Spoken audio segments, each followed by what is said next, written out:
Now, if you want to crown them, then crown their but they are who we thought they were, and we let them off the hook.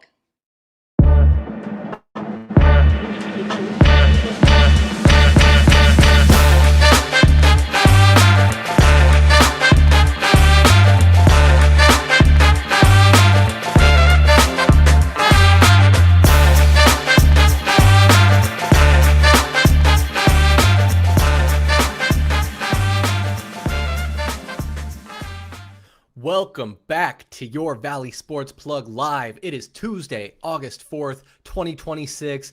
I'm your host, Chris Patrick, and tonight, Carson Beck is named the starting quarterback for the Arizona Cardinals in this Thursday's Hall of Fame game. The Arizona Diamondbacks trade deadline maneuvering leaves much to be desired, and the Phoenix Mercury trade for Kelsey Plum, who drops 20 off the bench in her debut. Talking about some blockbuster trades. Before we get into all that and so much more, I'd like to introduce to you my co-hosts this evening, Mr. Michael Benjamin and VSP Tallman. What's going on, fellas? Gentlemen, the time has come. The countdown to Canton is T-minus 2 days, and the enshrinement of the great one, Larry Fitzgerald. I cannot wait for this weekend. Well, we only got a couple of days, and shoot, we got so much information and news to go over tonight. You know, I came ready. I got my Nootbaar. Tallman, how are you doing, man? Oh man, doing good, guys. I was waiting for who was going to be the first person to make the Nootbaar joke there. And Mike wants to roast my dad jokes. I mean, he might. I am the oldest one. Yeah. Okay, yeah, so it just makes sense that I'm going to hit you guys with it first. It was corny, Michael. It was corny. It was a little nutty too. Ooh, there you go. Ooh. I don't know if that works. But yeah, guys, glad to be back here on the live stream talking with you guys. Of course, we go live every Tuesday at 7:30 p.m. Arizona time. We also do a once-a-month podcast recording in person called the Heat Check Podcast. Might have taken the month of July off because it was a little bit crazy. But best believe we're going to get it back out to you this month with our predictions for the upcoming Arizona Cardinals season.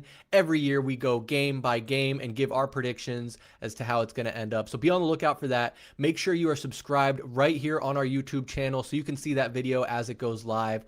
All of our podcasts and live streams go on to all streaming services. That's audio streaming, Apple Podcasts, Spotify, pretty much anywhere you can find podcasts, you'll find Valley Sports Plug. But most importantly, right here on YouTube is where you want to be. Hit that notification bell so you can get notified when we're going live, when new content's going up, and everything going on with Valley Sports Plug. You can also follow us with our links in the description below or using this handy dandy QR code right here and follow us at AZ_VSP on Instagram, X, TikTok, and so much more.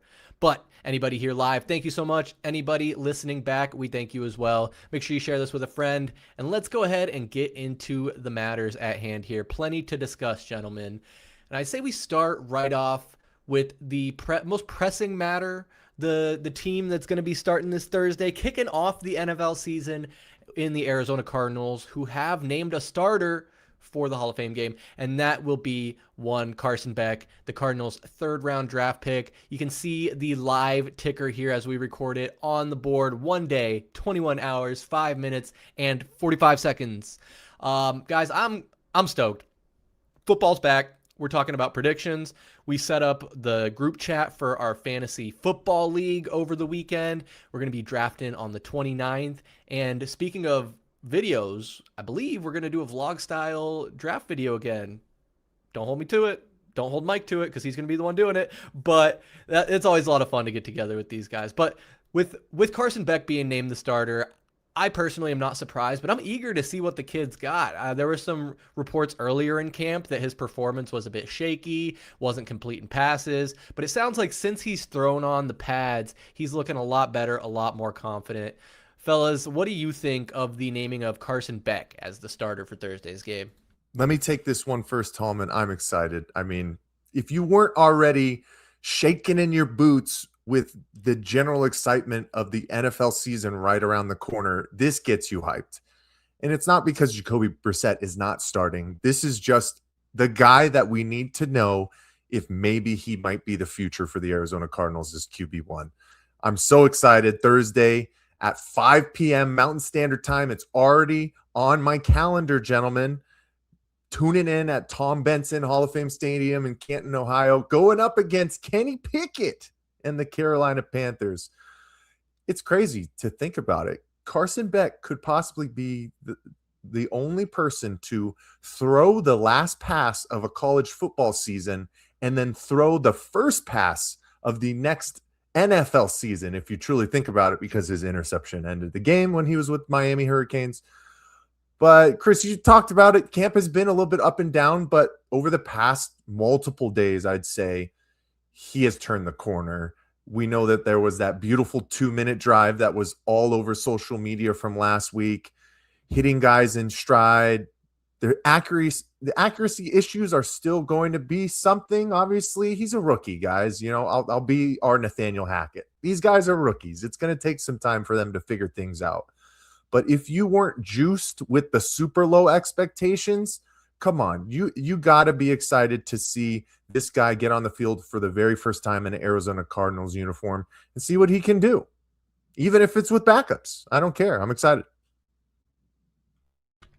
Yeah, I would agree with that. And if you look at the official depth chart, which I will probably reference a couple times during our conversation here, is that Carson Beck is named third on the depth chart, which means Gardner Minshew's 2, and as expected, Jacoby Brissett is listed 1.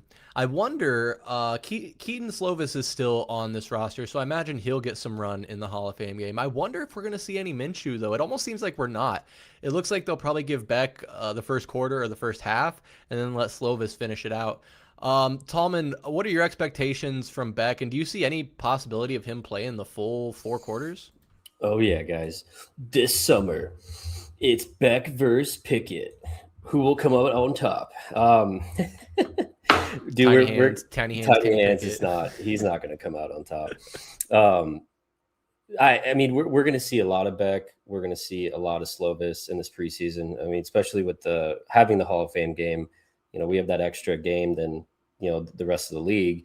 And I mean, it's like Gardner Minshew is.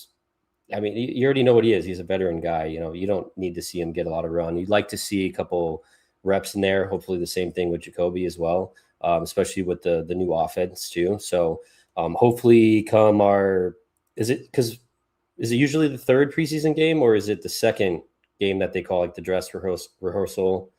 I can't remember after they got, because it used to always be the third one when there was 4, but I think it could be the second one. Yeah, each team, I think it was a little different last season, if I remember correctly. But I mean, I don't envision Gardner playing a ton.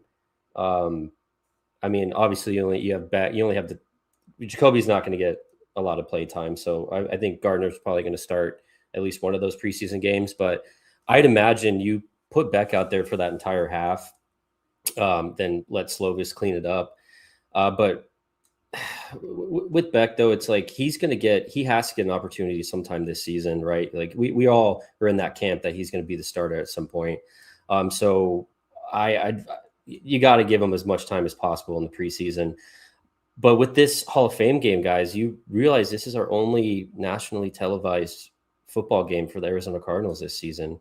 And to think that I'm actually excited to watch a Hall of Fame game is completely ridiculous. But if any Arizona Cardinal fan could, attest to that, where it's like there's been so much back and forth with it. The Cardinals got beat up for taking Carson Beck too early in the draft.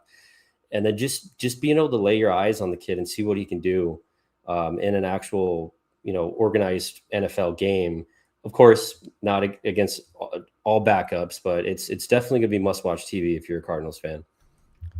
Yeah, it'll be like getting to see Beck with an asterisk, right? Because they're not going all out. This isn't like the full force of a team you're going to be playing, but it is NFL level talent to an extent. And I think the more reps he can get, even if it is in preseason, the better. Because like we've pointed out, and like you guys said, we need to see what we got in him to figure out what we're going to do at the draft next year. And it's crazy to already be like projecting like we're going to be drafting high, but you got to call a spade. And these guys in training camp, of course, they're going to come out and say, oh, we're going to surprise a lot of people. We're going to be better than people think. And like on paper, you can almost talk yourself into it because they do have a lot of weapons. And if guys take the second or third or fourth year leap at this point and really tap into their full potential or live up to their where they were drafted, then you could see it. But as Cardinals fans, what we witnessed last year, and honestly, like, not a high volume of positive changes, not to mention first-time head coach, a lot of dysfunction. It's hard to see it. So like I said, we're going to go through and do our predictions. I imagine we'll all be kind of, I don't want to say doom and gloom, but expect more losses than wins from the Valley Sports Plug boys. That's all I'm willing to give away right now. But guys, I was talking more about like training camp stories, and I referenced that depth chart. One thing that is kind of getting some traction is the fact that Jeremiyah Love is currently sitting at number 2 for running backs in the depth chart, with Tyler Algier being 1, James Conner 3, Trey Benson 4.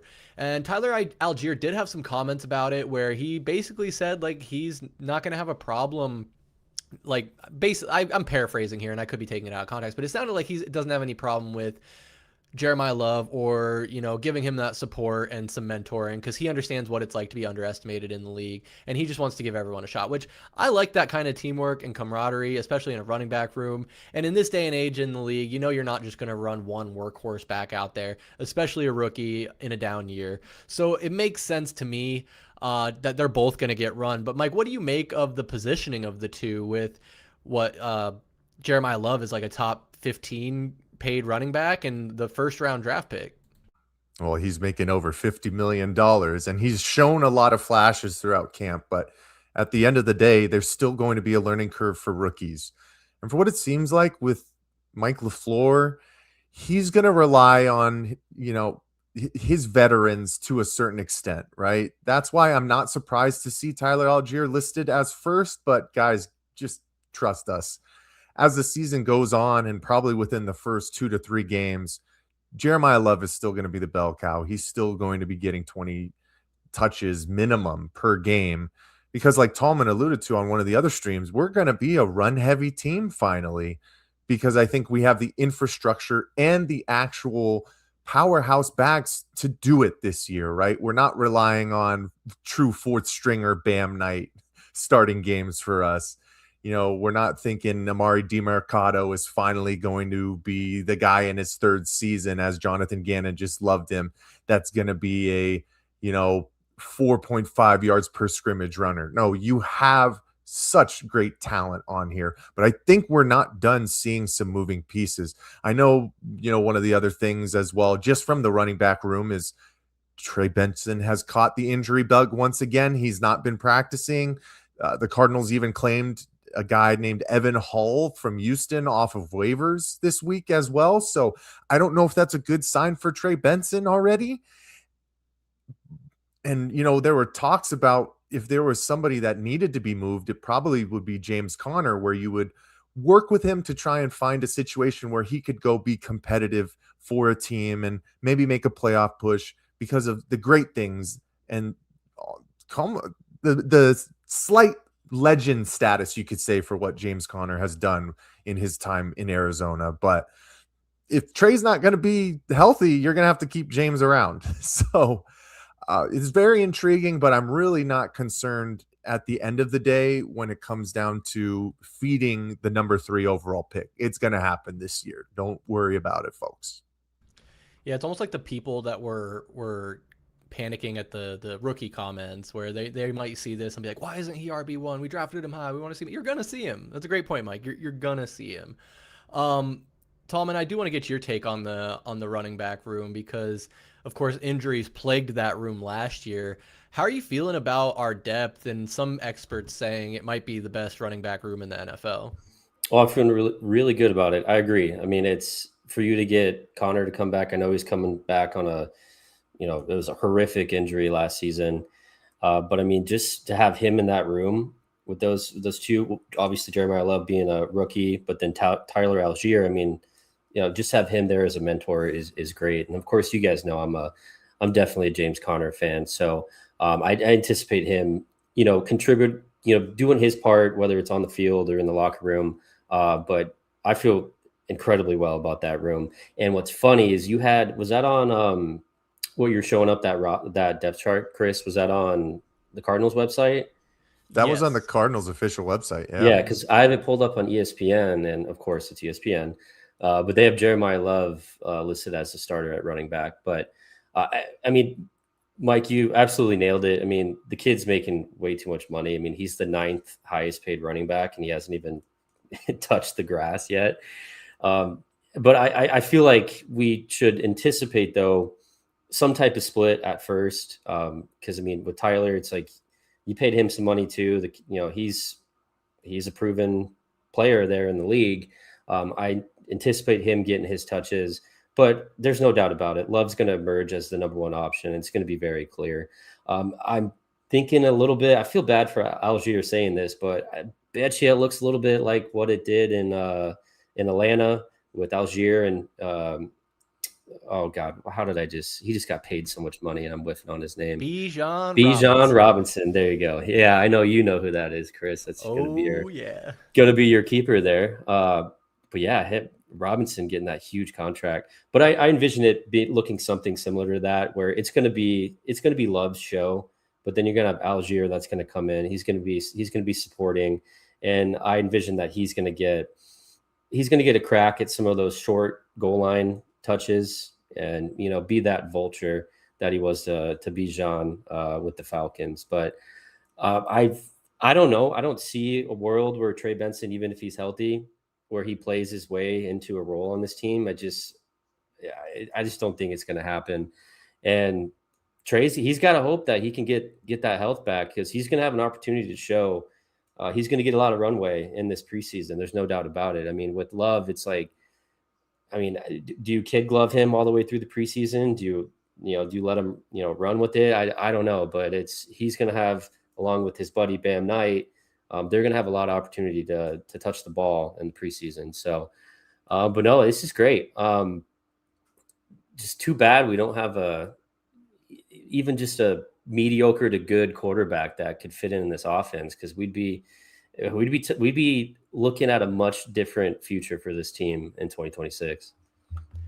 Yeah, from the QB to the O-line, like there's definitely still more to be desired, but you never know. Like, and what I do like about Algier as well is even though he's going into his 5th season here, he's only 26 years old, which I know running backs have a different shelf life than most. But when you consider James Conner's 31 years old, and we're hoping still has a little bit left in the tank, I think we can expect some production out of Algier. And when we signed him, it was expected that he would be RB1 anyway, until Jeremiah Love fell in our lap. So it's like you're happy to be spoiled for riches here. And like I was saying, like the 2 running back system seems to be the norm these days. But enough about the offense, guys. We do have to talk a little bit about the defense, right? And unfortunately, it's a story where the horse has been beaten dead and has been dragged out back. And I think we are all a little sick of talking about it. But there has been some news, and then the news is kind of that there's no news in regards to Josh Sweat. Head coach Mike LaFleur, when asked about it, asked if he'll be ready for week 1, or if Mike LaFleur thinks he'll be ready for week 1. He just said, yes, I do. Short, sweet, to the point. He thinks Josh Sweat will be ready for week 1. However, he is listed on the PUP list, which is physically unable to perform. And as far as I know, hasn't participated in anything going on with training camp. It's a mystery. Nobody knows what the injury is. I'm not 100% certain how the PUP list works, but I assume there would have to be some sort of medical or injury going on to make him physically unable to perform, rather than, I don't think disgruntled is an injury designation in the NFL. But that's the other thing, is like, we don't even know if he's truly disgruntled at this point. And, normally in situations like this, you would have heard something from the agent or leaked to the media about requested a trade or unhappy with the organization. And as we get closer and closer to games in the regular season, it's like, what is going on here? But you Google Josh Sweat, and the first headlines that pop up are from Vikings blogs and shit, speculating that he could be traded there to rejoin John Gannon. So I don't know, man. I don't like it. But Mike, what do you make of the whole Josh Sweat situation? It's weird, and it's, the tinfoil hat club conspiracy theorists have started to come out a little bit more. It's funny though, Chris, here at VSP, we do have disgruntled off days every once in a while. That's why we don't see VSP Tallman sometimes on our streams. No, I'm just kidding. But hey, yeah, I think they said that he's on the PUP list because it's knee injury management. who knows if that's truthful? But, you know, has he? I don't know if he's really been at camp. People are saying he hasn't been even spotted on the sidelines a lot of the times during training camp so far. But then, you know, when I talk about the conspiracy theorists, I think a lot of people don't understand how much the firing of Jonathan Gannon truly weighed on Josh Sweat. The only reason why he came here was because of his relationship. And it was true that the day that he was fired, Josh Sweat asked for a trade. Now, he's going to be a professional, and I think the Cardinals right now are giving him more of a runway to get ready for the season as he sees fit because of how disgruntled he was from that firing. So they're kind of masking it. He's going to show up week 1. He's going to be ready to perform. But I think it's really just going to be a matter of time unless the Arizona Cardinals truly surprise us and are like a 500 team by the time that the trade deadline comes around. Josh Sweat is not going to be a part of this team in the future and in 2027. He's going to be traded. I think that they ruined this relationship, unfortunately. And that could be kind of like a dagger in the Monty Austin Fort heart of being the GM for this team as well. There's just been too many negatives. And for a guy where we've been pining for to bring in this kind of player to attack opposing quarterbacks, to not want to be involved anymore, it's just a bad look. I hate all of this once again, but what are you going to do? I think this relationship might be beyond repair, unfortunately. And Mike, I fear you might be right. And like, if you dig into it a little more, it seems like he obviously either wants to go to Green Bay or back to the Eagles. And it's crazy. Like, you really don't hear about, I guess they're labeling it a hold in, because he's showing up to all the events and practices and stuff that he's required to show up to in order to not get fined. And it seems like the team is kind of tutting it along. And it's typical Cardinals fashion. We don't get to hear anything. So maybe they have some kind of agreement where it's like, hey, we're going to try and work something out for you, but just, you know, keep it on the DL. But I don't know, man. I don't know, because it seems like teams have called on him and the Cardinals kind of have shooed him away each time. Tallman, I got to get your opinion on it, of course. Do the Cardinals actually really owe him anything for just one season of work and us not actually winning games? I know he got a lot of sacks, but like, do they owe him to move him to his desired destination? No, not at all. I mean, the Cardinals hold all the cards in the scenario. I mean, he can't just come in and force his way out of here. And I don't think the Cardinals would even allow that. I mean, he's such a main piece to this defense that you, as a front office, you can't allow that to happen. And Mike, I know what you said. I hope it's not true. I mean, if they absolutely fumbled this relationship with, you know, the best defensive player on our team, I mean, that's just a damn shame. And that's something that's people are going to pay with their jobs, and as they should. But with this, I mean, Josh Sweat, he's been in the league for a while. I mean, he's played on the biggest stage. I mean, he knows how this all works. I mean, to sit there and be as naive to think that Jonathan Gannon was going to survive a 14 loss season. I mean, when you lose 14 games in an NFL season, you lose your job as a head coach. I mean, there should be no shock factor to that whatsoever. So with the pup list thing, though, I mean, he's been showing up, and I was looking at it. So you can't just put someone on the pup list without a real injury. There's a lot of violations of NFL rules. There could be severe penalties, hefty fines, and then you could lose draft picks. So if they're sticking him on there with no real injury, and that shit comes to bite us in the ass, I mean, that's just another fumble with this front office and this organization. But as I said in our last stream, it's still, this story still eats at me. I'm getting sick of talking about it. It's like talking about Jacoby Brissett's contract every single week. But it's like you can't help but fear it until you see him take the field wearing that Cardinals jersey, and he actually plays, which I do think he will. Just forecasting it, Mike, I think you're spot on. We're going to be in such an awful position come the deadline where it just makes sense to trade a guy like that, where you can basically sell high on him. I mean, you got his best career or best season out of him in his career last year. You could see if he can produce here in the first handful of games, and then you could literally sell very high on him, and it could be very beneficial for this team going forward, because there's no way we're going to compete. We already know that. I mean, Chris, you already hinted at us doing our predictions. It's like, look at that schedule and tell me where they're going to have multiple wins this year. They're just not going to. And a defensive end, as good as he is, he could have 20 sacks and we could still only win one game. He's not. We're more than a couple pieces away from truly moving that needle here. So, I mean, I'd totally be in the camp of selling high on a guy like that, but it's like, when can we ever just have nice things without it just being totally fucked up by this organization? And it starts with Michael Bidwell, and it just trickles down, man. It really does. And it's a damn shame every single year there's something new that comes up. And it's something that unfortunately it's gross that we've just come to just be used to it. It's so true. And like, I hate to be like the old man yells at clouds and like get on here and rant about the same things over and over again. But like, Michael Bidwell just makes me, and I'm sure many in the fan base, just absolutely crazy with this type of shit, and constantly being like looked at in the same breath as the Browns or the Jets as just a miserable, poorly run franchise that's never going to achieve anything.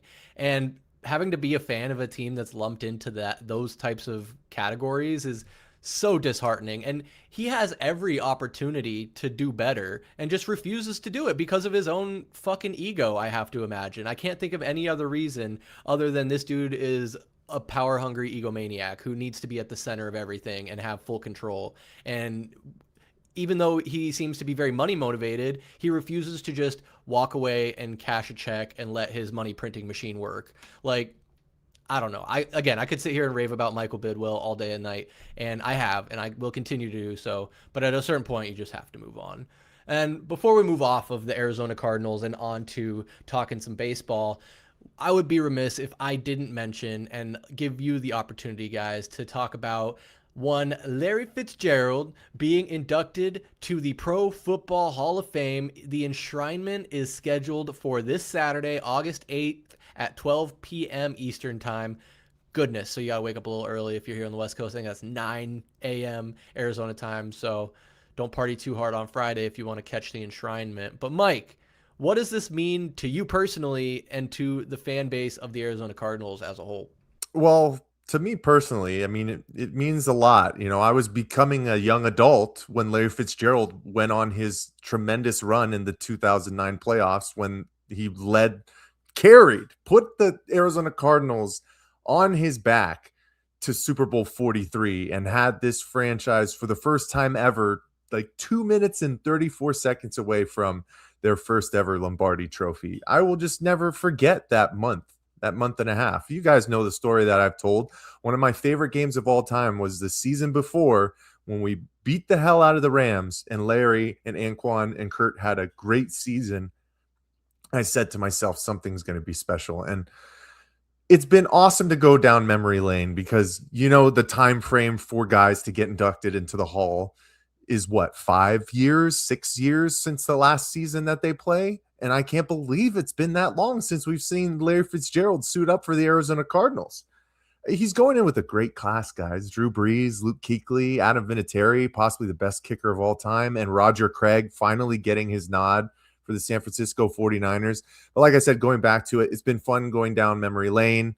I don't know if you guys have been watching the 11 series that the Cardinals have been putting out on social media. It's kind of like short form videos where Larry talks through basically the story of who he is, his off the field work, the process of practice, respect, being a leader. I also listened to his interview with Dan Patrick, and the only thing that Larry Fitzgerald ever comes off as is just one of the most humble superstars that the game has ever seen. Through all the fanfare and spotlight, this guy just wants to show love back to everybody who has helped him get to the place that he has been. And I'm just so proud to call him ours because Lord knows, guys, especially since we've started VSP, we've needed a win from the Arizona Cardinals. And this could be considered right now as the ultimate win for this franchise, because Larry is truly the epitome of that Mount Rushmore athlete for the state of Arizona. I don't have much more to say. I will say, if you guys haven't checked out Heat Check episode 47, we did more of a full breakdown when he was named to the Hall of Fame for the class of 2026. But this is an absolute can't miss moment. I will be tuning in. I will be making sure that my alarm is set early, Chris. I won't be late like I am to basketball for this one. I can't wait. I'm just so excited. This is the biggest win for Arizona Cardinals fans right now. Oh, 100%. And like Larry Fitzgerald's presence and longevity and everything he brought to the Cardinals, like I just talked about how we're in those same breaths as those other shit teams in the league. But Larry brought us a level of legitimacy, at least at one position, where I never heard anyone disrespect Larry Fitzgerald, because not only was he an outstanding football player, he was an even better person and still is to this day. Like I don't want to talk about him like he's dead, but Larry is just such a great guy, great in interviews, great teammate, great player. Like you cannot say enough good things about Larry Fitzgerald. So obviously this is beyond well-deserved. First ballot had to happen. And I could, again, I know I could go all day on a number of topics, but Larry Fitzgerald is certainly one of them. I got to give you the floor though, Tallman. What do you think of the enshrinement of Larry Fitzgerald? Yeah, I mean, I know I just got done saying we can never have nice things, but Larry Fitzgerald he literally gave us something nice to have for his entire career with the Cardinals. And I mean, he spoiled us. He really did. So this is, and I feel so bad for Larry that in order to honor him and one of his greatest, living achievements is he has to watch this Arizona Cardinals team play against Kenny Pickett. I mean, in the Carolina Panthers. All jokes aside, no, it's definitely an honor, and it's something that even the fans too, not even just the franchise. I mean, we can all hang our hats on it, and I mean, just the memories that he's created for us as fans. Mike, you mentioned as being a young fan. I mean, it's just incredible, and it's hard to forget how spoiled we truly were at that wide receiver position for so long.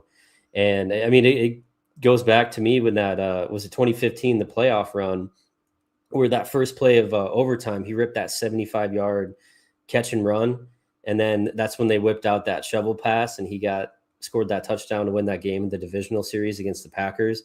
I mean, I remember just about shitting my pants there. Of course, we know how that championship game went, but still there. Then that was just incredible, and he gave us moments exactly like that, as well as the most iconic, the most dominant performance by a wide receiver in a playoff run in the history of the game. There's no doubt about that. If anyone does doubt that, go back and watch the highlights from that postseason, Larry Fitzgerald. And it's just unbelievable. It's what he was able to do on and off the field too. I mean, the guy, this is the only gripe I have towards him. Why couldn't he just allow us to do a real retirement celebration for him? Like, why did he just have to slowly disappear, right? Because they never actually did. He never truly announced his retirement. He never did. He still has it. Yeah, he still has it. Well, obviously he's going into the Hall of Fame, so he's retired. He's not coming back. But he never. I mean, that just points to how selfless of a guy he is. Like, he didn't even want that spotlight to have for him to get that well-deserving praise. He wouldn't even give that to us because he's just so selfless of a person. He's such a good guy. But no, this is going to be great. Looking forward to watching this enshrinement. Yes, the ever humble Larry Fitzgerald, much deserved, and it is hilarious. But yes, he will have to suffer through watching the Cardinals on Thursday, and then the enshrinement on Saturday, and he gets to leave Canton, Ohio, and I imagine never go back to Ohio, because outside of Canton, I don't know why anyone would go there. I joke. Yeah, but Mike, remember when you tried to get us to go to Canton, Ohio? Dude, I was still looking at flights last month. I'm not even kidding. Are you kidding? This is, guys, I can't put it past you. I can't downplay this, how important this truly is. Even as the Cardinals are getting ready to start the 2026 season, this is something that should make every single Arizona Cardinals fan proud. This is the greatest player to have ever put on the uniform. This is the second greatest wide receiver in NFL history by all metrics. He is only behind Jerry Rice. And we can have discourse and discussions. Anybody want to come at me with that? I will trust me. I already got a lot of backlog information and stats in here about Larry Fitzgerald. I will bring the truth to anybody who wants to fight about that. So if there was ever a time to celebrate somebody like that, this is the epitome of that person. And Chris did a great job of touching on it. You did too, Tallman. It's not just the player he was. It is the man that he is. It is what he exemplifies as a leader, as a person within any community, embracing with the attributes that he has to do to give back to so many and continue to do that through his breast cancer awareness, through his foundation, through anything that he does with the Tempe Diablos. He just is the epitome of somebody that I want to personally celebrate. And that's why it's even more incredible, because he doesn't want you to celebrate him, because he just wants to give back. I mean, just the classiest of the class. I can't even, I'm losing the way that I can express how appreciative that I am of Larry Fitzgerald being an Arizona Cardinal and being a player for my favorite team of all time. So yeah, shoot, I might take a red eye tonight, Tallman. I didn't even tell you. You know, who knows? I might be on my way to Canton tomorrow. Those last second deals. Yeah, you're just crazy enough to where I wouldn't be surprised, Michael. I honestly would not be that surprised. But like, come on, like, what is the nicest hotel in Canton, Ohio? Like a Best Western or something? the Holiday Inn. Best Westerns are fine. I don't think anybody got murdered in the Canton, Ohio Best Westerns, so we'll be okay as long as there's not blood stains on the sheets. I can lay my head down on it. I'll be all right. That continental breakfast, Mike. There you go. Hey, It's anything's better than the 49er motel in Las Vegas, Nevada. That's deep lore. Yeah. But fellas, let's keep it pushing. Last thing I'll say is you don't get the nickname Legend for nothing. Larry Legend getting enshrined, well deserved. But fellas, we do have to talk baseball, and I think I'm disappointed with how yesterday went down. Yesterday being the MLB trade deadline. The clock struck 3, and right at the buzzer, the Diamondbacks did make a move when it seemed like they weren't going to.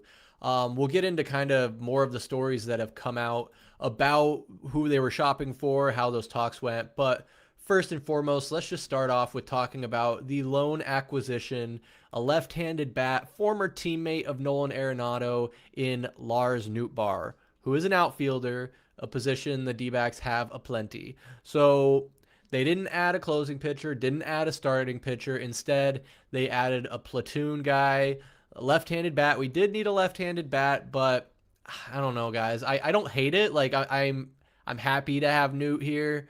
I think he will make this team better. How much better? We'll see. I don't think he's necessarily going to move the needle, but unlike Max Kepler, he will actually be able to help us should we make the postseason. Tallman, I want to kick it over to you first here.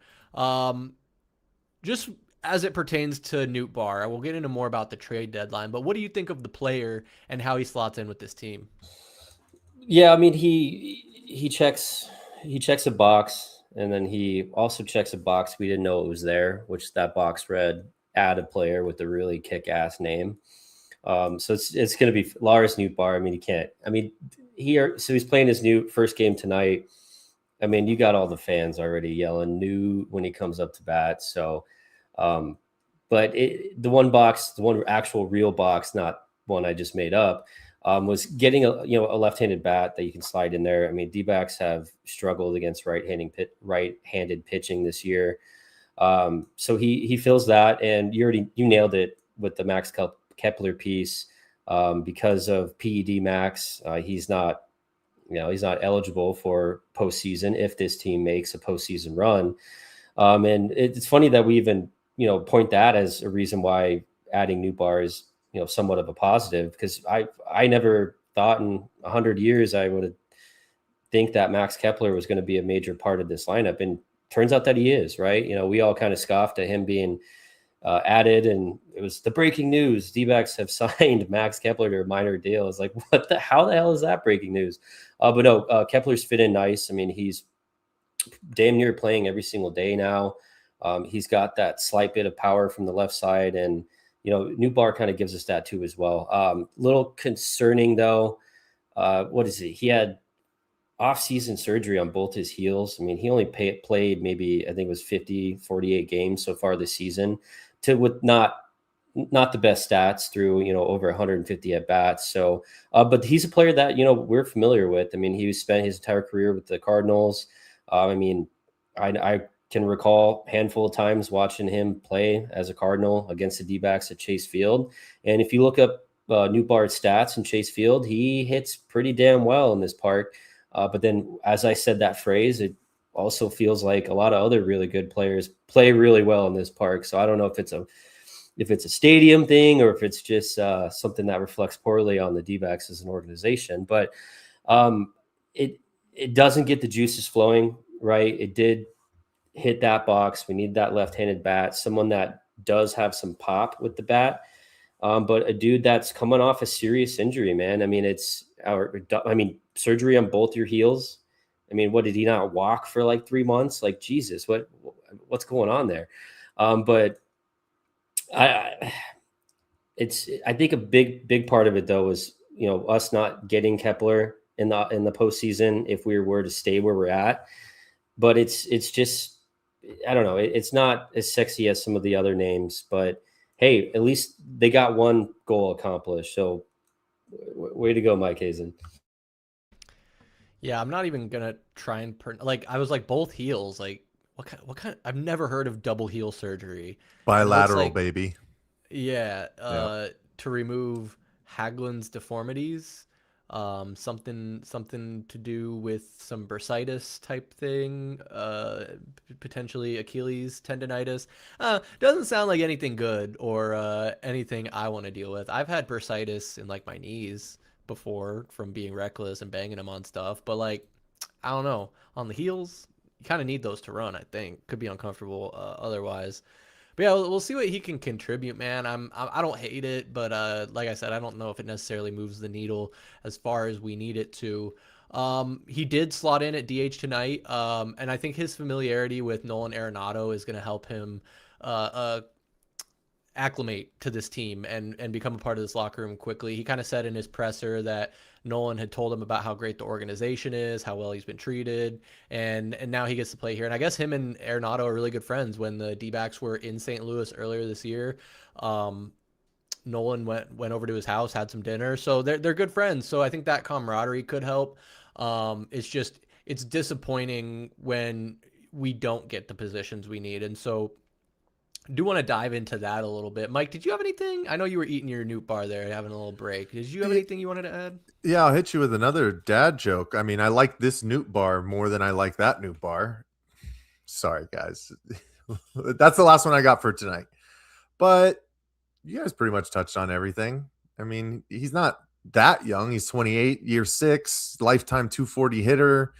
Averages 133 against left-handed pitching. This year hitting 234 with only 3 homers, 16 RBIs, and only 158 at-bats. But the worst part about this, too, is that the Diamondbacks had to trade 2 of their better pitching prospects just to get somebody in an already absolutely crowded outfield room.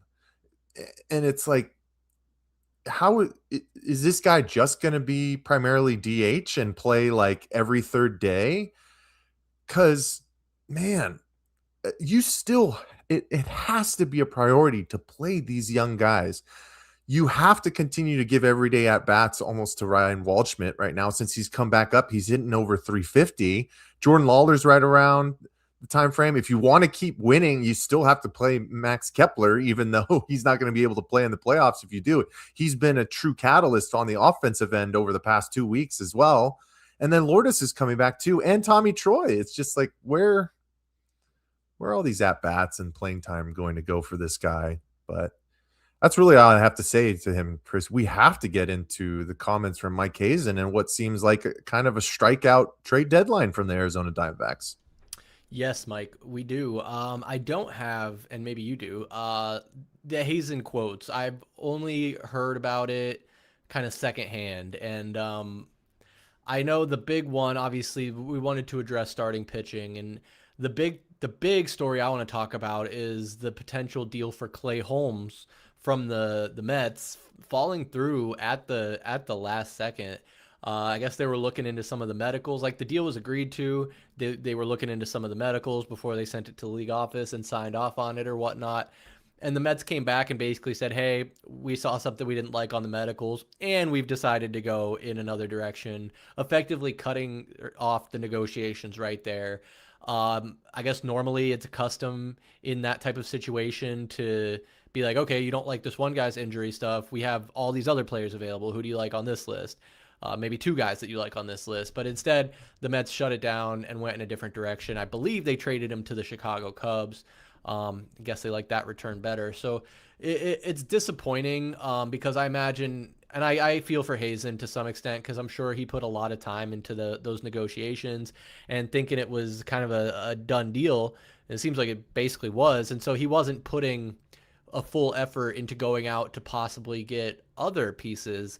Another one I know people had their eye on was Casey Mize from the Detroit Tigers. He ended up going to another team as well. And that was kind of one of the disheartening things is a lot of the guys like Nathaniel Lowe we'll talk about as well. All these guys that were hearing about linked to the D-backs as potential trade targets, getting those notifications and seeing that they're going elsewhere. Tallman, I guess I want to get your reaction to everything that didn't happen at the trade deadline. And is this kind of egg on Mike Hazen's face, or is it just kind of like an unfortunate situation? I mean, it's hard not to feel like it's, a negative towards Mike Hazen, because I mean, we've said it, everyone said it before, the expanded wild card, there's not as many sellers as there are buyers, right? But dude, I felt like there was so many players on the move and a lot of starting caliber pitchers on the move as well, where it was like, you couldn't even get Tyler, Mahley from the Giants. Like, I don't know. I think it's to his own fault. I mean, the Clay Holmes would have been great. I mean, if you guys remember, Clay Holmes was the opposing pitcher during our 999 challenge earlier this year. We made jokes about it's Clay Holmes. So, I mean, he would have been an incredible add to this rotation. That would have been who I would have wanted him to get out of, all the starting pitchers, maybe Robbie Ray as well, because Robbie Ray's been incredible the last month. But it's like it seemed like there was a lot of opportunity out there. And he claimed that he did what he did and called around. There was a lot of discussion. But it's like, and I get it. Everyone's asking for Ryan Waldschmidt. But it's like, at what point are we going to stop being afraid?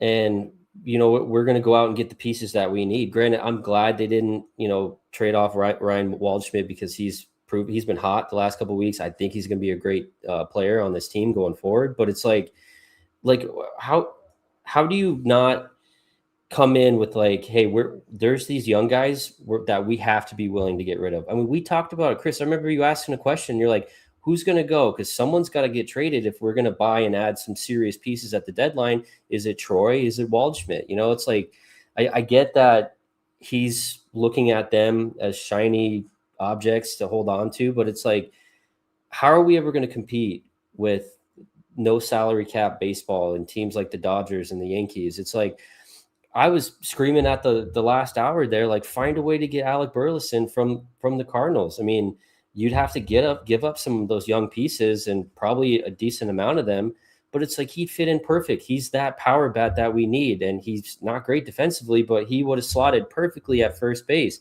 I mean, how do you not go all in on this Luis Garcia Jr.? Is that what it was? Ended up with the Yankees.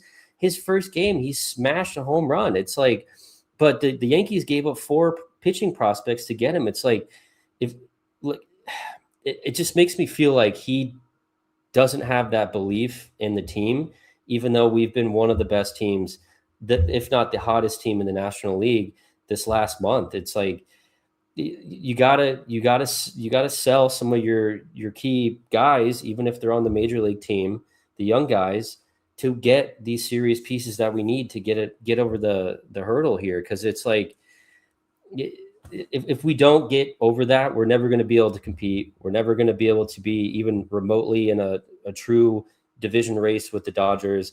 It's just, I feel like he failed all of us, because coming in, I've been obviously watching every game. I've been watching this wild card race, and we sat there and we watched all the 3 teams that we're fighting with in the wild card go absolute batshit crazy on the deadline.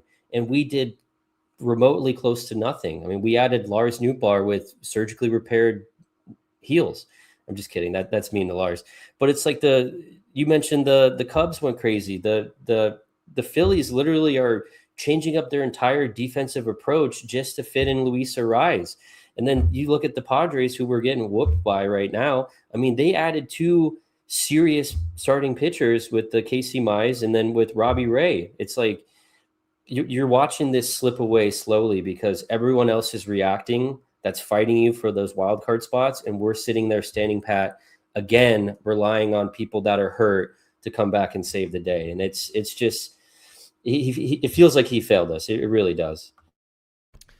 Yeah, and it's hard to not feel that way, especially when he's going on radio shows. There's reports about him going into the clubhouse and saying, hey guys, we're going to be buyers at the trade deadline. We like where we're at. We're going to be buyers.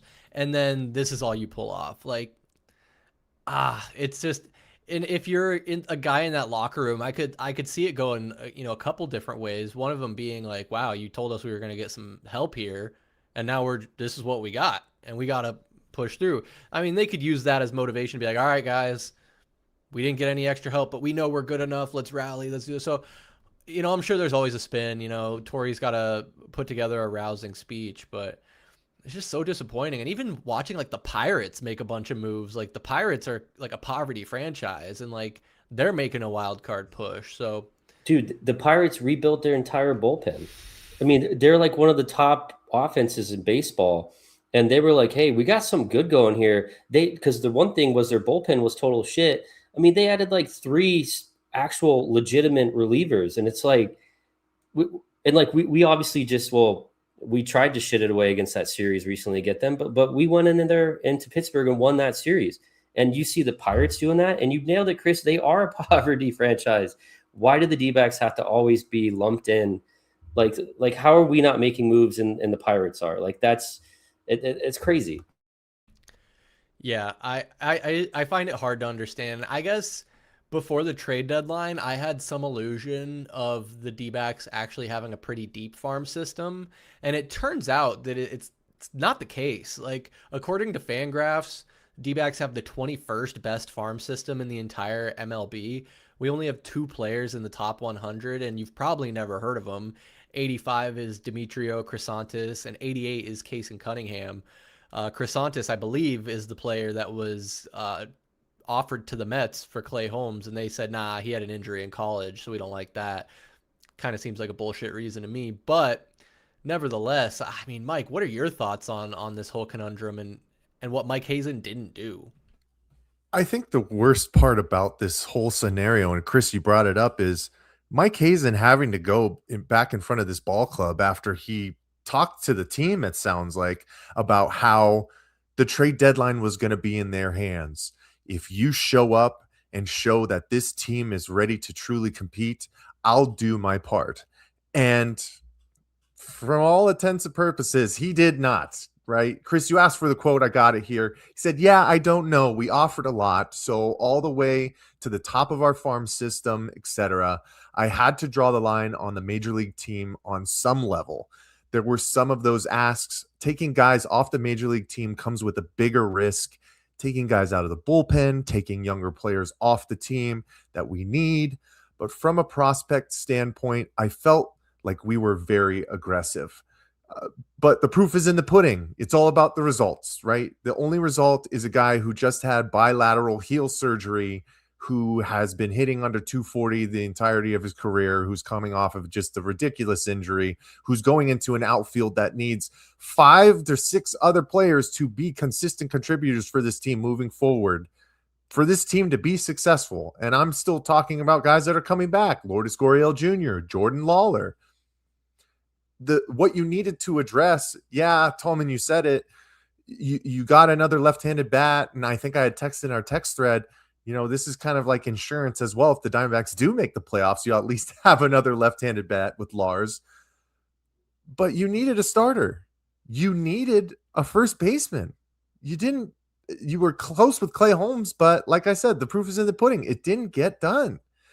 Relying on these guys coming back from injuries is just risky. It's risky business, guys. We already know Ryan Nelson hasn't been the same pitcher that he had this year from the previous 2 seasons. Jordan Lawler, he can't play more than 3 series in a row, it seems like. Lourdes Gurriel Jr. has been in and out of the lineup multiple times this year. Do you truly think that he's going to stay healthy this season? And of the guys, AJ Puck, Corbin Burns, Justin Martinez is the only one that's truly close to coming back. Are you really going to be in contention holding off all of these other teams that made moves to truly move the needle? It's risky business. And you guys took all of the great points and really highlighted how this is really a disappointment for how great this baseball team has played over the past month and put themselves into a position for Mike Hazen to do his damn job. And he didn't do it at the end of the day. Yeah, I mean, I think the only thing, like, I think we've used the word, but it's disappointing. It's disappointing, and it leaves a lot in doubt. It's hard to really be excited for the rest of the season, knowing that especially the Dodgers getting Scooble. We didn't even talk about that, but I'm so sick of talking about the Dodgers and how scummy they are. Like, I could sit here and rant and rave about it forever, but to some extent, the rest of Major League Baseball is complicit in it. When that Scooble trade comes down days before the trade deadline, and it's like, it's hard to imagine that there was nobody willing to offer more than what the Dodgers did to get him. So I don't know. That needs to be investigated. But I don't want to talk about it. I just don't want to talk about it. But it's disheartening when you factor in our division opponents getting better, people that were in the wild card chase against getting better, and we basically stay the same, and we add someone at a position we're already kind of loaded at. So I don't know where we really go from here, guys. I mean, some of the other things to round this off, just to get it out there. Gallen was moved to the 60-day IL to make way for Lars Nootbaar. It's very, very likely that he's played his last game in a D-backs uniform, which I think Tallman was saying last week. I thought Paul Sewald was headed for a DFA in the near future, but he was out there pitching tonight, probably because we're down by 8 runs. But who knows, man? I mean, once these guys get healthy, someone's going to have to go. Room's going to need to be made. So I don't know, man. Tallman, any last thoughts on the D-backs and what's been happening? Yeah, I love you bring up the Sewald part. It's like, I mean, I was a little shocked he wasn't DFA'd first thing Monday morning. I mean, just the ultimate decline of Sewald. I mean, props to Torrey for being like, look, guys, we can't do this shit anymore. He can't be the starter. He can't go out there, grab the ball in any high leverage situation. It just can't happen. So props to them for acknowledging that and making the proper change. But it's like, I mean, his days are absolutely numbered. I sent you guys, or did I send you? I think I sent you that video. I was there at the game last night and I was watching him.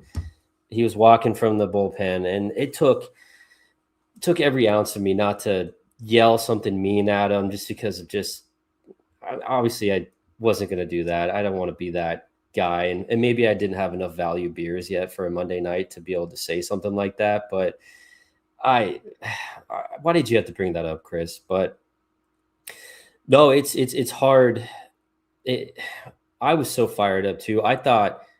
I was like, dude, we were in this position to absolutely buy crazy right here. And I mean, we were sitting with the second wild card spot. I think Phillies won today. So I think they booted us out of that second. So we're sitting in the third, but it's like, you're in that spot where you're only a couple games behind the Cubs. It's like all these people, local media saying like, are you really going to sell the entire team just to race and reach and barely get a third wild card spot? It's like, well, no, I get that, but like we're literally right there in the thick. Like we could literally have the first wild card spot. There's no doubt about it.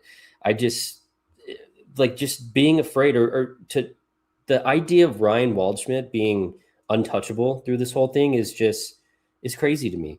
And all these people coming out and saying, oh, well, I get why, because you're in that position where, you know, you don't want to rip apart, you know, the good young core you have here to, you know, maybe chase. Like that's total nonsense. Like I said, it's like we already, you know, echoed it multiple times.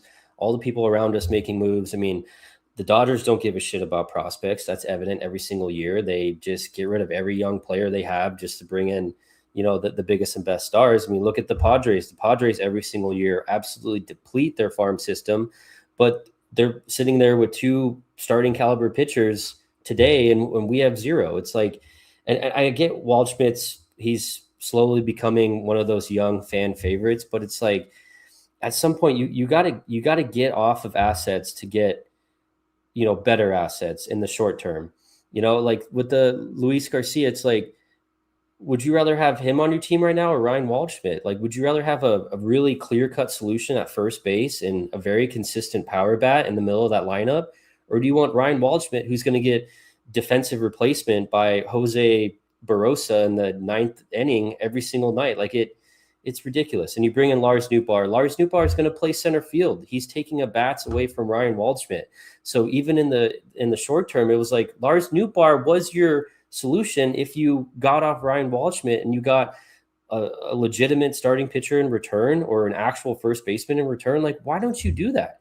And this fear of, oh, well, next year we don't know what happens with the CBA and all this other crap. We're not going to have team control, all this, you know, that's bullshit. Like, I'm sick of us being that small market franchise because we live in a giant city. I mean, there's 5 million people that live in just the city of Phoenix alone. Like, when can we act like a larger market team and not feel like we can't go spend the money? Like Gambo coming out and saying, no, they only have about 6 or 7 million to deal with, or they hit a $30 million luxury tax, or they lose that in revenue or something. But it's like, okay, well, do you want to actually make a postseason run? Do you want to actually invest in this team?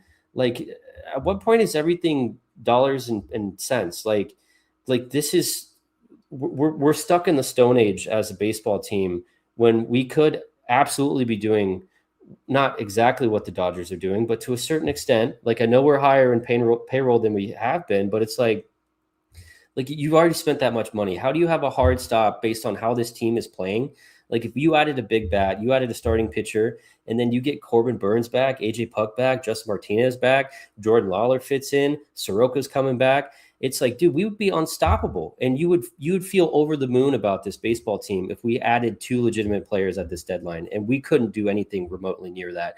I think Lars is going to be serviceable. He's a decent player, but he's not going to get it done for us. And it's just a damn shame. And does serviceable win you playoff series at the end of the day, guys? Like, these are the expectations that we've started to have from the Diamondbacks since 2023, since they went on their miraculous run. It's playoffs or bust right now for those who are invested. And I love how you talk about the general market of Arizona. Arizona has always showed if you put a good product out there, they will show up. They will support. And it's happened over the past couple of years as this team has been right on the cusp. This was your chance to strike hot. Good Lord. The only thing that Mike Hazen has truly done is put a bullseye on Ryan Waldschmidt that he needs to be almost better than Corbin Carroll moving forward, or else it's all for naught. Like, it's just, I couldn't have said anything better than what you already did, Tallman. We still want to stay positive though, right? Like you said, they're in the last wild card spot. They have games against teams where they can start to build further. Obviously, they're getting pounded tonight. I think it's 8-0. But you got the Dodgers coming up. You got an easier series with Colorado, even though we know how that goes second half of seasons, it seems like. But then Atlanta, going on the road, going to Boston, who has been the best team in baseball, I think, in the past 2 months. The worst thing that could ever happen for this team is if they go on a flame out the next month and a half, and then we're on the outside looking in once again, 5 games back with 25 to go, and there truly is no hope. And we're going to look back to this exact moment that said, was Ryan Waldschmidt really worth all of this when you could have found solutions to the problems that you've had all year and just go coasting off from there? he better be the next great hope for the Arizona Diamondbacks. That's really all I got left, Chris. Here's to hoping, and I'm sure Mike Hazen is saying his prayers every night for the sake of his job that some of these young guys in our 21st ranked farm system can pay off. Man, we didn't even get to talk about Buntgate. There's just a lot going on with the D-backs as they're in full swing here. But yeah, last thing I just have to speculate on is, did they offer Drew Jones to anyone? Did they offer Drew Jones? He said is Drew Jones at the top of their farm ranking. I don't have the quote anymore, but he said they were putting them all out there. So I can only imagine. Yeah, I'm sure the medicals on him didn't come back great either if they didn't like Chrysanthus. But anyway, there'll be plenty more time to talk about the D-backs as the August rolls on and we head into September for the exciting time of the baseball season in this wild card race. But yeah, guys, I know we're a little long on time. Wow, it looks like James McCann just hit a 2-run homer and cutting it down to 8-4 if you're watching with us live here. So rally backs? No, I got to knock on wood. I'm not going to say that. But yeah, let's finish this out and go and watch the rest of this game. Mike, there's one last story I think you and I both wanted to talk to. It's been a little bit since we got to do a Pass the Outlet. So we'll do a mini Pass the Outlet sub segment on this stream here, and want to talk about the Phoenix Mercury's acquisition of veteran all-star Kelsey Plum, known for her cannon arm in the t-shirt toss as well as eating popcorn in a quirky manner. But man, I honestly, like, this was an eyebrow raising move because even casual basketball knowers know who Kelsey Plum is or have heard the name. Good player. She's a little bit getting up there age-wise, but still able to contribute in her very first game last night off the bench. Dropped 20 points off 6 of 10 field goal shooting with 4 assists and 3 3-pointers made. Mike, what are your thoughts on the Mercury's acquisition of Kelsey Plum? Yeah, Tallman, step off to the side. The PTO boys got this one. This is interesting. This is very interesting. Obviously, the trade saw 2 picks going off. Oh, you even took them off the screen. That's perfect. Oh, that's fine. It's okay. Too far. But they sent Monique Makani 2027 first round pick and a 2028 second rounder to LA Sparks, who are firmly in the rebuild. Kelsey Plum is just one of those kind of getting close to all-timers, I would say. She's the former #1 overall pick in 2017 by the then San Antonio Stars, who moved to Las Vegas. She was obviously a key piece in the Aces' first 2 titles in 22 and 23. She's a 5-time WNBA All-Star.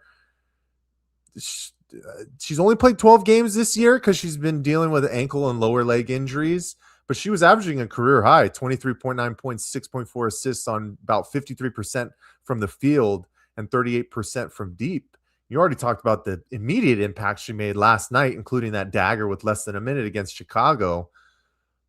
But the Mercury are kind of getting dragged for this move, Chris. I don't know if you've been seeing it. Since LA basically said, let's move off of her, see if we can get assets, because she was not expected to re-sign. She was just on a 1-year deal. And Plum already is fully expected to go through the free agency process and has not made a long-term commitment to Phoenix.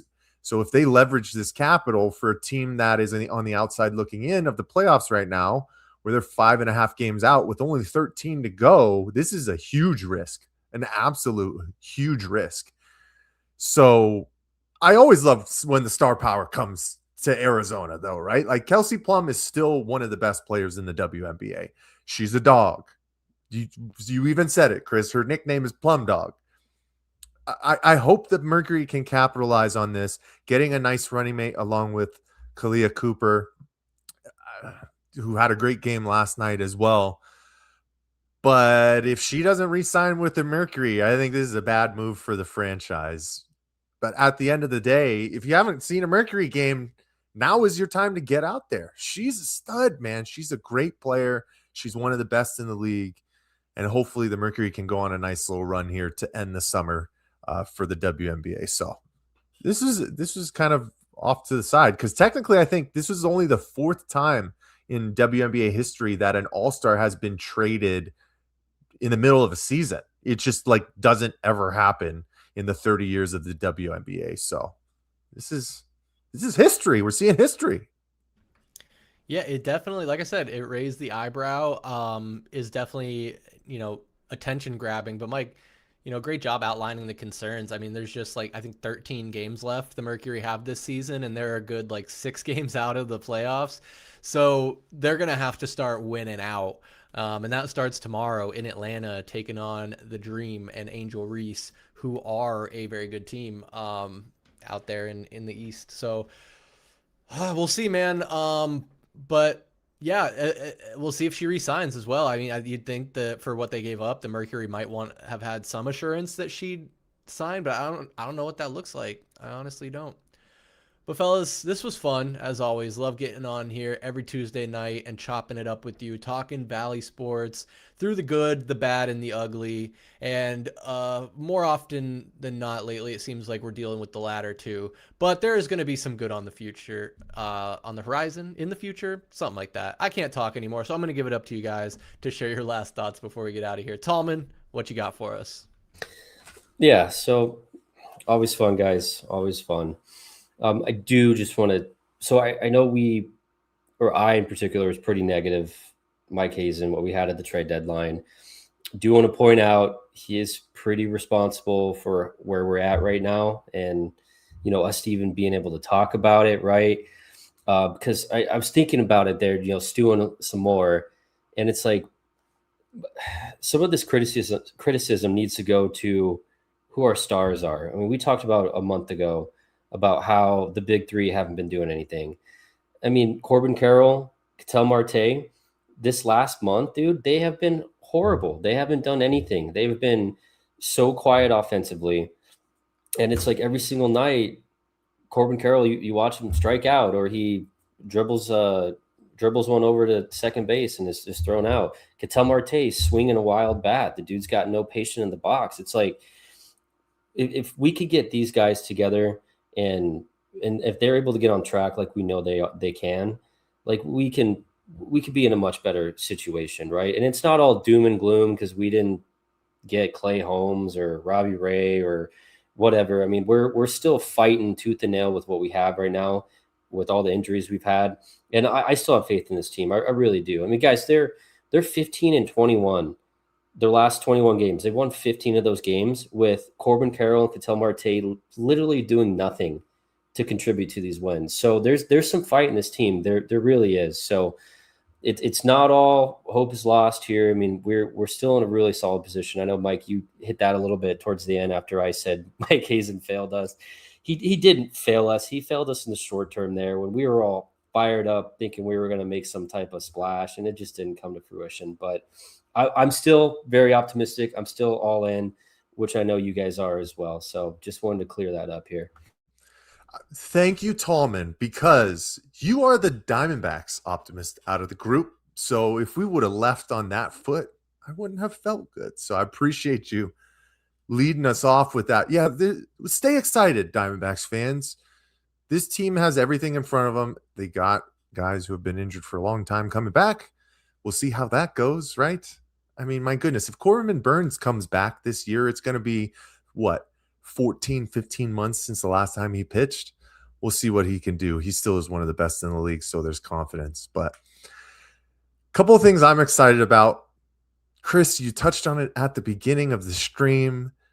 The 2026, straight ball-in fantasy football draft is upon us. The Airbnb has been secured. All the information has been dealt out to the fellas. And from what it sounds like, we might have Mrs. Tallman doing the video recording for us this year. I'm excited to just have some fun and lay off, and then I'll do the editing after. But the last thing I'd be remiss if I did not say a big welcome to JP Sadrick, who is now the new play-by-play voice for the Arizona Cardinals. Yes, guys, I was like you. I said, who? He was the Jacksonville Jaguars senior reporter.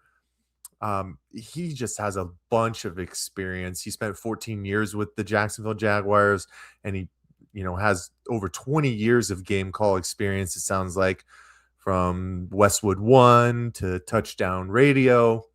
I listened to the interview that he did with Gambo today. Excited. He sounds like he's got a clean, crisp voice, and we lost Dave Pash, but we got his clone, it looks like. So welcome to the Valley, JP. This is truly the new era of Cardinals football, man, from every aspect of it, it seems like. So when you have new blood in the building, there's still always something to be excited about, even when the expectations are at literal rock bottom. Gentlemen, always appreciate you guys. Chris, take us home, man. Thank you, Michael. And I'm glad you brought that up. It's a very exciting time. I think I'm going to declare it. We are out of the dog days of summer, and we are sprinting into the fall. Football starts on Thursday. We're going to have plenty to talk about with the Cardinals ramping up, leading up to their season. Diamondbacks wild card chase. ASU football is kicking off very soon, so we're going to have to break that down. And, of course, basketball is a year-round affair for Mike and I, so expect that we'll be bringing Pass the Outlet back to you real soon, as well as the draft. There's just so much going on, I probably can't even remember it. But to make sure you don't miss any of that action, make sure you follow us right here on our YouTube page, Valley Sports Plug, and at AZ_VSP on Instagram, X, TikTok, and so much more. All of our links will be down in the description below, or scan this fancy QR code right in the upper right-hand corner, left-hand corner. When you're watching this, it'll be left. It's up there. You can see it. Grab your wife's phone, grab your girlfriend's phone, grab your boyfriend's phone, snap that.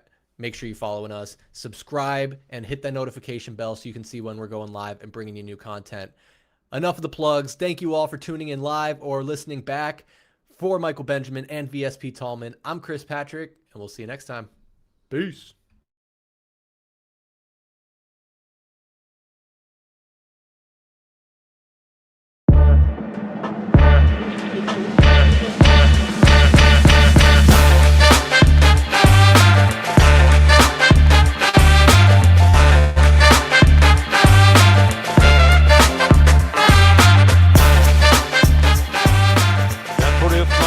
Things up here, and for one last time, this is Al McCoy saying thanks for being there, thanks for being with us tonight, and from the Footprint Center here in downtown Phoenix, we'll just say so long for now.